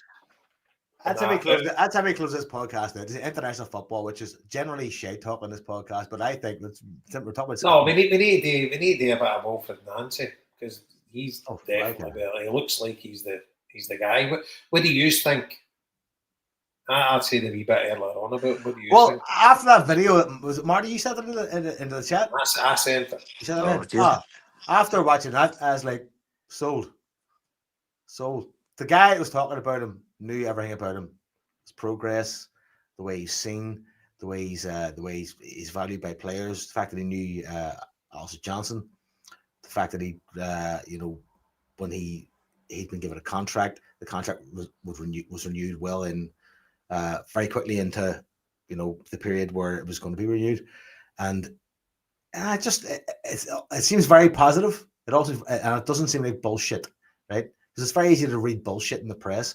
But see that video that was sent in, that guy is clearly some sort of podcaster or some fucking kind of broadcaster in Canada and knows his MLS shit. And basically he seemed very matter of fact, going like, they're getting a really, really top level coach who's achieved things that nobody else has kind of achieved in this game at this level, and is very, not full of himself, very believes in himself, very confident in his abilities. And he mentioned about the wing backs acting as wingers and as wingers going forward and the attacking football. And I was like, yeah, let's see that again. Let's have a bit of that. And then there's comparisons obviously with Ange, but I think the comparisons with Ange are more on the fact that like he comes from an unknown quantity of a league, right? Which I suppose at this time, at this period in the world, in terms of like sports statistics, the MLS or the fucking NR league shouldn't be any kind of like anomaly. I mean, but that's kind of the way it is when it comes to the fucking Scottish football and the British media and that there. But am I excited? I don't know if I'm excited. I'm very intrigued. And if it all kicks off next week, which it appears like it might do, big brother Wilfred is going to have all my support. Oh, aye, 100%. And that goes without saying, whatever they get in. But hope he knows what he's getting himself in for, But aye, fingers crossed that it all works out. And I'm not against him being the manager, I kind of prefer somebody like that rather than. Imagine you get somebody like fucking. I'm not saying him, but like Sam Allardyce or see some fucking shite like that. When you're getting Lenny regurgitated and folk like, and I don't want to go there, but see it was an Irish manager and it's fucking, and it's Desmond's picked it, and it's just like you kind of need to hope you get somebody like that. But as I go back and say, unless the board change their ways, it's not going to be any good. He's going to be there for a couple of years and then he's going to be off. And I don't say that we should have a manager that's going to be there 5 years, but there has to be succession planning. But we are in a long-term cycle of stopgap management. At the end of the day, who's gone beyond 3 years in the last decade? Who's gone longer than 3 years in the last decade? Yeah. Nobody. I don't think so. No. Who's been the longest period in the last fucking 20 years, I suppose? Strachan, maybe? No? Strachan, it would be Strachan. I would say. Matt O'Neill was here for a few years, was his first time? He left in 2004. Strachan would have been a good few years, he'd have been the longest. He was 4 years. Well, long was Lennon here the first time? He must have been here 4 years, was he? Was it? No, was it 4 years? No, sure. Do you know what? The funny Taylor was here 2011. 2011, Lennon coming, wasn't it? So he was there 4 or 5 years, I think. Aye, but it's like, at the end of the day, you don't expect, and obviously if he comes and he's a rip-roaring success and he gets poached by England, he's done his job, right? That's fine, but it's the succession planning that we don't have, And and back to the point, getting Brendan Rodgers back, that was another Dermot Desmond just picked the phone up and wanted you to come back. And as a club, we should always be looking forward, not looking back. And I'm glad that we've not got Ange back, because that would have been the easy one. That would have been just good to get him. Yeah. Martin O'Neill, 5 years. Neil Lennon, both kind of periods equates to 6 years. Aye, but both, you can't count both. Aye, so Martin O'Neill is the longest. 5 years. Strachan 4 years. Lennon 4 years. Aye, I thought he was there for a good while. Aye. But at the end of the day, when you're there too long, regardless of how good it is, it always kind of comes to the end. And when O'Neill left us, we were a fucking disaster. Let's face it. He left us in a fucking absolute state that Strachan had to pick up the pieces and dramatically reduce the wage bill. And, couldn't he sign any type players that O'Neill signed, and, to jiggery pokery everything, like he pulled the board out a hole, to be fair. And here's the thing, so we were all saying, a lot of people were saying last week, I was arguing in group chats, fucking everybody. That's one of the reasons why I was so annoyed and I didn't want to come on here. So people were saying, we've never seen such a period of domestic dominance, blah, blah, blah. And other people were pointing out, I know, but for fucking a lot of that fucking period, Rangers were fucking bust. They'd gone. And they were saying, well, you can't judge that. You can't say, well, just because they're gone, they weren't down. You can only beat who's in front of you. And I was going, well, fair enough. Well, we lost the fucking 4 leagues before. The cunts went bust. Know what I mean? So, you're looking back on all these fucking halcyon days, whatever the fuck. Martin O'Neill left in an absolute mess. Gordon Strachan did well. He left us in a fucking mess. Then we got Tony Mowbray. And Neil Lennon was appointed in the fucking showers at Hampden. What? The place is fucking nuts. Aye. So as you say, Jason, or was it you or Joe said a minute ago, we're fucking one down, turn away from an empty stadium again. Aye. And the thing is too, the board are sitting on 80 million, and their attitude is, well, we'll wait them out here. And what they'll do is they'll say that it's a self-fulfilling prophecy. Oh, we told you this would happen. We told you this would have no money. That's why we kept that money aside. And we're going, no, it was your unambitious fucking attitude Aye, that cost us the fucking money, you fucking morons. Grew up. aye. You Yeah, know, so listen, as you say, the new manager comes in as always. He gets the best of Will. They've leaked out that we're looking for some Palestinian fucking player. You know what I mean? That's like to shut us up. but according to that guy that was in that video, I don't know if you watched it, Marty. He says that they signed him for 6 million or 7 million, and he's been injured, and they're expecting big things of him. So he says he would be more than 10 million if you're wanting to sign him. You But know that's that what they that do. The board will splurge money at the start. They'll give him a budget and they'll say, there you go, where's your budget? You bang away to a bleed, son. But then they'll Aye. never do it again. Love bomb the cunt like a narcissist, they will. Love bomb him. Exactly. Well, here, big lad, here's a fucking treasure chest. Don't worry about it. Big Peter's got Exactly. your back. Big here, That- there's Ross to wax your balls. Let's go. Right? Yep. That's fucking there's all the Exactly. money in the world. And then they go, let's go, we're fucking moving in the right direction. Next season they go, what's happening, Oliver? You're right. You want, please, sir, can I have some more? Can I have some more? Go fuck Yeah. off. More you can't. More you can't. Yep. Fuck Aye. off. And that's exactly their attitude. And- No, and then they the start way to go, right, start selling. And the way our squad is at the minute, right? You can't see how we've had the big sales, your O'Reillys and stuff like that, right? You can't really see any massive value players that we've got with us at the minute. You know, that would go for a few quid. Alistair Johnson, maybe if he gets fit, you get a few quid for him. Liam Scales potentially. See, to be honest with you, I think Scales would be the one I would think I would be kind of worried. I know it's when kind of obviously CCV was the big fucking. He was I'm the with big you, ticket. Jason. I'm with you. I do I- believe I- I believe Liam Scales will be bought. Aye, see, like obviously he's playing international football now. Like he'll be an automatic pick for Ireland now, right? He's one of the leaders in that team. Aye, and he's Goes playing to the show- guy. It goes Playing to the show you guys when that that, play in the Premiership that's earning 60 grand a week, you know. it goes to fucking show you the turnaround in the Ireland squad since they put the fucking cunt into the team. Aye, Because it was a joke. It was a fucking absolute joke earlier this year that Liam Scales was not in the Ireland first team because he was Aye. performing in at a Champions League level. It's a disgrace. He should have been in that campaign might not have started so badly if Liam Scales had been on the fucking pitch. Aye. And by the way, you can't. It was his knock on for Parrott to score a goal. And by the way, how unlucky was Johnny Kenny no long before it? Mm-hmm. Fucking Kenny done brilliant. fucking Save that was for the keeper. Hit the keeper's bingo wing. Oh, Well, unbelievable. and speaking of keepers, it was the other keeper who made that goal. He got the cross on the fucking Scales' head. And when we were linked with him last year, people were saying he wasn't good enough Like for Kelleher. Celtic. He's good Away at- and fuck. he's He's good. fucking brilliant. Not as good as Jordan Pickford. Pickford loyal last night. Jesus Christ, what a game. What a fucking game he had last night. He was unbelievable. By the way, he plays like that all the time now. He's quality. He was, Yes. I hope he breaks his fucking legs because he's the England keeper. Fuck him.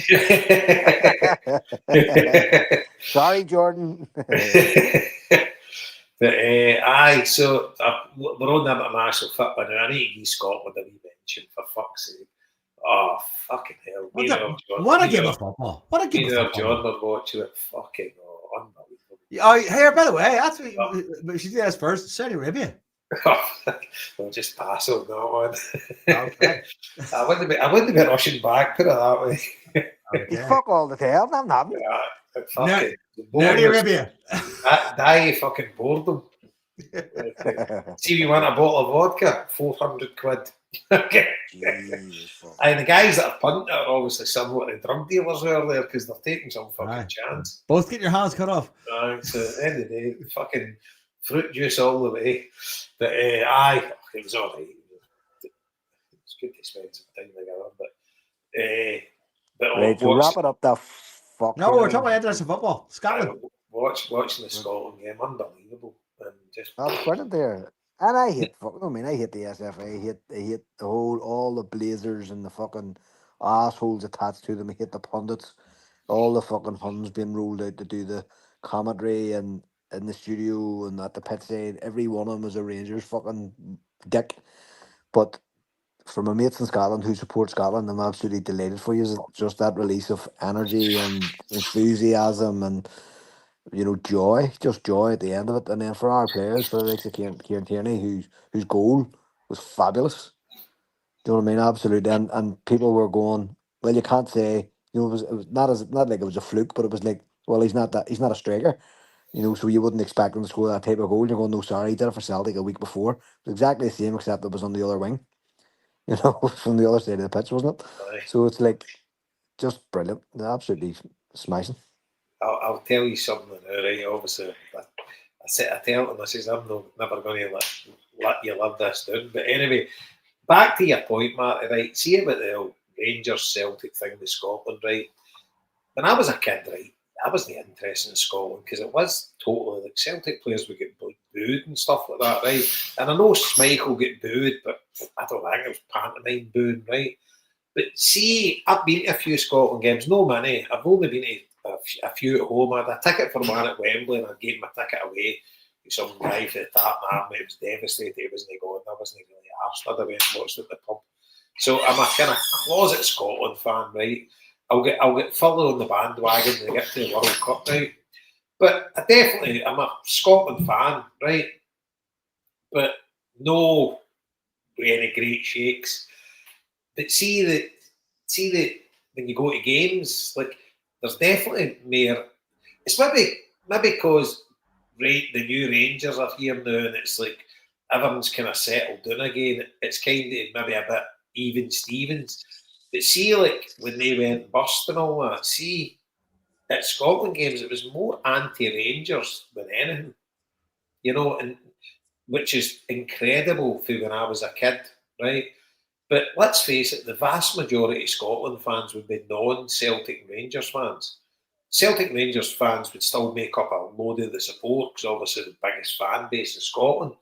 But it would be for all clubs in Scotland.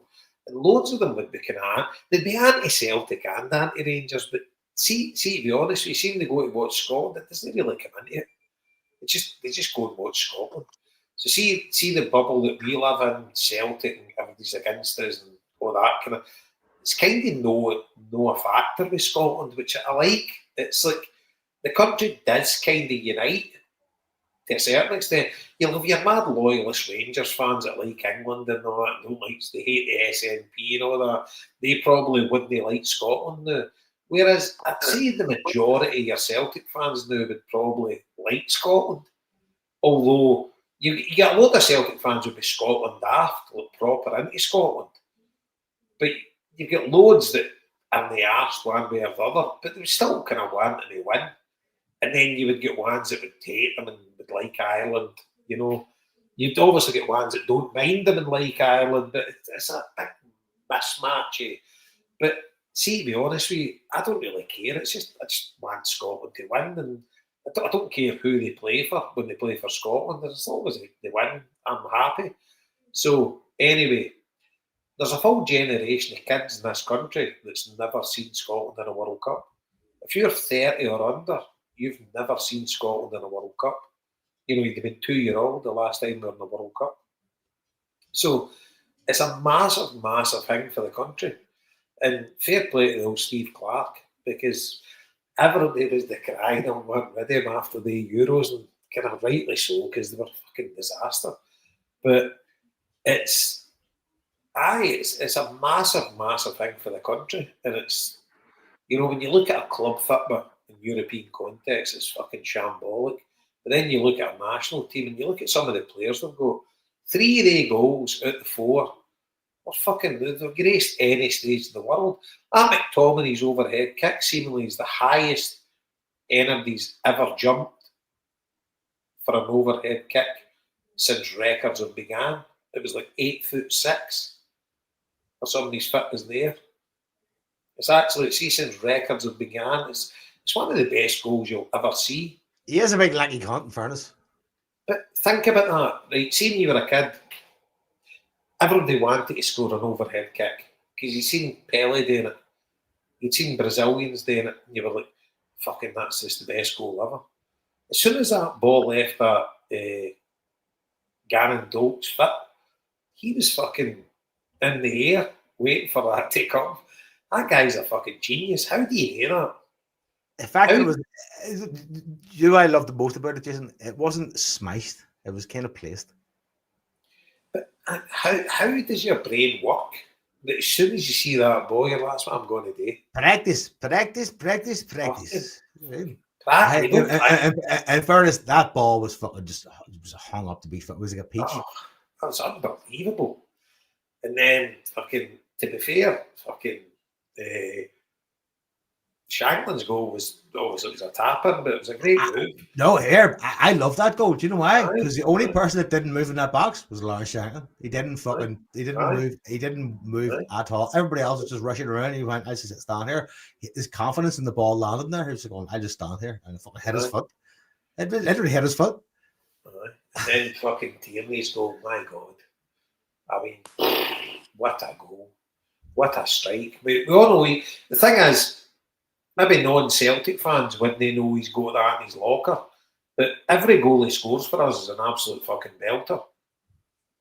You know? There's never been a tap-in to my knowledge. Nah. He fucking scores belters all the time. But halfway lane, fucking. What an absolute goal. And then, you know what? I was delighted for Kenny McLean. I was delighted for him. Unreal. But here's the thing. See in the wrong Tierney, what John said. The fuck you bringing him on it right back for you've got roused in there.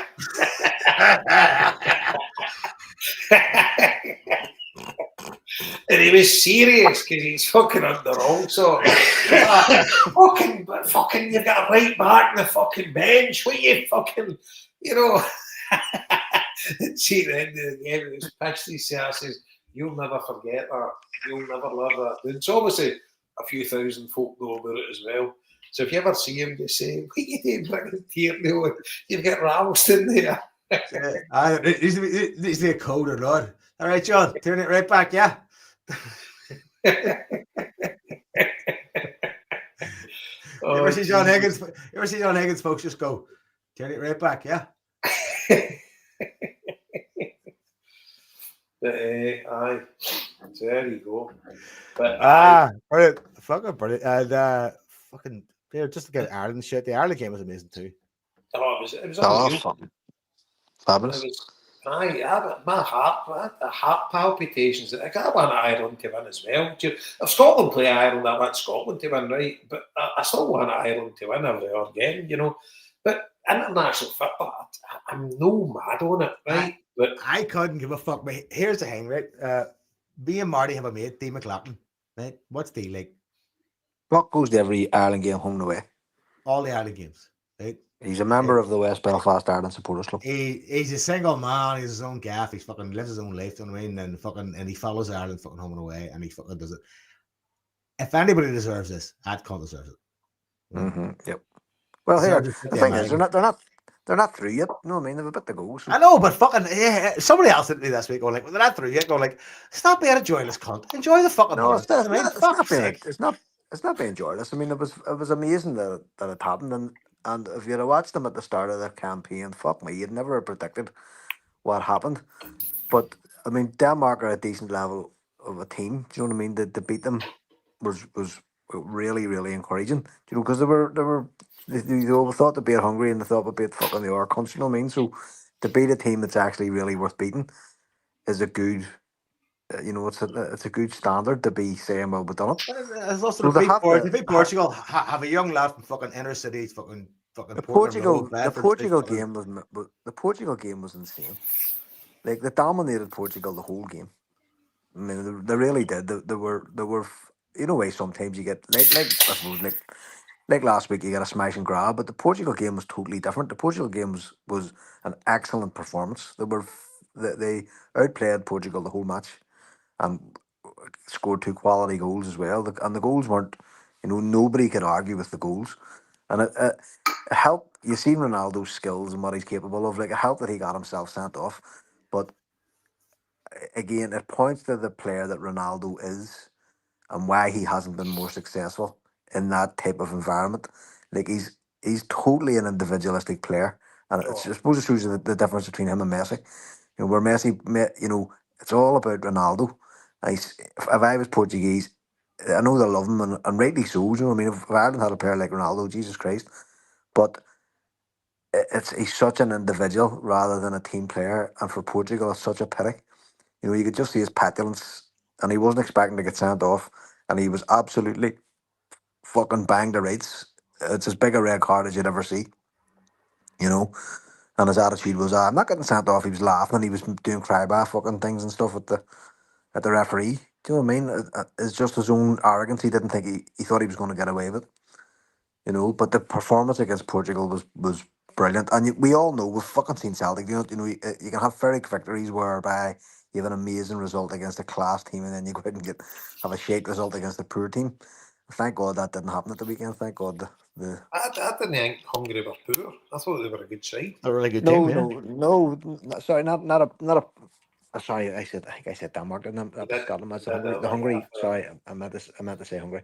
No, they weren't poor at all, and they were good, and should have beat Ireland previous, and play well at Lansdowne Road, and to go away as well to get a result away from home is important as well. You know, it's a good marker for the The team only too. reason Portugal's the postman was there.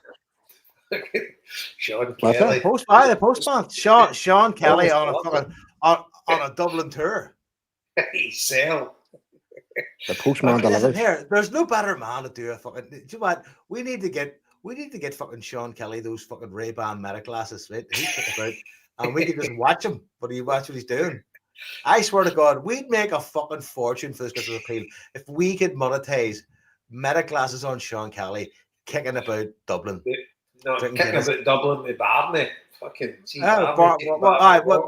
we'd have to get Barney a fucking, I know, some contact. Do you know, seen a Sunday and stuff like that, Marty, when he goes and gets Barney plays lead because he knows he's going to a Gallagate pub crawl. But see before the Portugal game, right? See if you fucking canvass the end of Ireland and say, is there any chance you're getting into the playoffs here? Fucking, you're lucky at 1% that says there's a chance. Aye, that game showed you only need that 1% of a fucking any sort of a. See, for the start of that campaign, Marty, I just says Ireland are fucking hopeless, fucking loved it, and I could not believe how they get turned around. That's where the joy comes from. That's what I was saying. Somebody going like, look at the start, look at the bit written off, and then look at the end and go like, oh, they haven't got through. I'm going like, fuck's sake, man, take the win. Take the joy. That lad Parrott, 5 goals in 2 games. That's a beautiful part. That's a guy like him. He's Dublin, fucking had a career of fucking ups and downs. His interview after the game, I burst out greeting when he started greeting. I was like, fucking, just like you just like, aye, and look, it's just that they kind of games are how you see the Scotland game as well. It's how you love football, and you just say to yourself, bloody hell. I mean, these are games that these guys aren't playing for money. You know, they're playing for football and for the love of football. And I do believe the vast majority of professional football players, they love football. You'll get loads of young ones now that are earning fortunes and their heads are turned with loads of shite. But it's kind of refreshing when they go to the international scene and they're not playing for money. You know, they're playing just fucking for the love of playing football with their pals and their local communities and stuff like that. And there is something quite refreshing about it, whereas money's fucking corrupted a lot of football, you know, and it's like, obviously you get teams that just fucking get their money and anybody else can just buy it. But aye, it was incredible. And the big downer for me is you need to wait till March now at the playoffs. Like the draw for the World Cup's getting made in December, but the playoffs aren't until March. That's fucking mad. Weird. So how does that work out? Does that work out and tell you that who comes out of Group A is playing in this thing? Who comes out of so there? I know we know who we're playing in the next round. I think did we not play Denmark if we get through this one? No. I understand the playoffs, right? But I'm talking about when the World Cup draws getting made in December. But then it'll just be the winner of such and such and such and such will No, play the winner of whatever. so basically, once you win it, you know who your draws are. Yeah, exactly. So, It'll be all drawn. There'll be a pathway into the group stage of aye. the World Cup. Aye. So it's not madly exciting. But look, it's something to look forward to in the spring. Do you know what I mean? And it's Irish football. The Republic of Ireland, the FAI are broke. Like they're absolutely financially fucked. And they've just announced yesterday they've sold all their season tickets for the year to come. So it's a massive financial boost for them. You know that they've been able to fill the stadium now forever because they're absolutely on their uppers. Like they were getting government loans and everything to stay afloat, stuff like that. You know, John Delaney and his team he bankrupted them. You know, so it's a bit of a resurgence for them. The wee Icelandic manager looks as if he's got a wee bit about him as well. Aye, and a lot of people weren't happy. Like I was arguing with some of my mates at the time. Like I keep my mate. I've been texting my fucking mate Sean Donnelly for the last 2 weeks in big capital letters. Say you're sorry. Say you're sorry.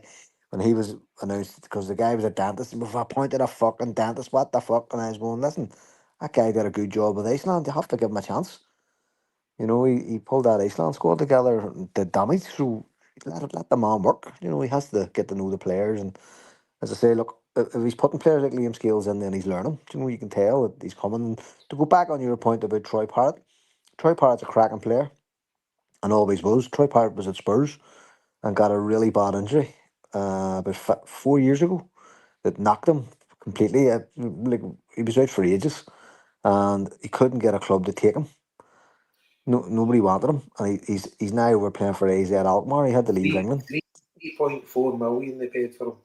No, I think he's a really, really decent player, and you know it's a bit like Henrik Larsson coming back from that terrible injury, and fucking telling people that you're up for the challenge here. So good luck to him. I hope he stays fit. Genuinely hope he stays fit, and you know hope he can resurrect his club career properly over there, and just keep fucking doing the business for Ireland in the spring. Well, You wouldn't put it past him. You see the determination to get that goal the other day. I think he'll go for a few quid now. See 5 international goals, 2 against Portugal, 3 against Hungary. I would say so. I would say that he'll be on the radar of plenty of English clubs now. You know, so God bless him. Yeah. Hey, well, Maloney was delighted as well because he's a Rovers fan. Is he? Aye. Oh, yes, of course. Yeah. He's from Portland Road, Joe. Fuck that. It's him and Kelly Harrington live. Him and what'd you do? Fuck that.